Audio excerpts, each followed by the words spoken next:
Pilipis daw, pilipis. Diba sa atin meron yan? Tapos yung iba nilalagyan niya ng asukal. Yung nag-aarnibal. Yung dyan sa ano? Yung nag-aarnibal sila. Hindi, yung ina-arnibal yung asukal. Ako hindi.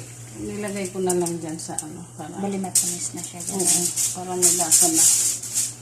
Kasi ayaw ko din sobrang yung tamis eh. Kasi pag lagyan mo ngayon bukas, maglalati na yung asukal. Diba? Ayun na nga dahil.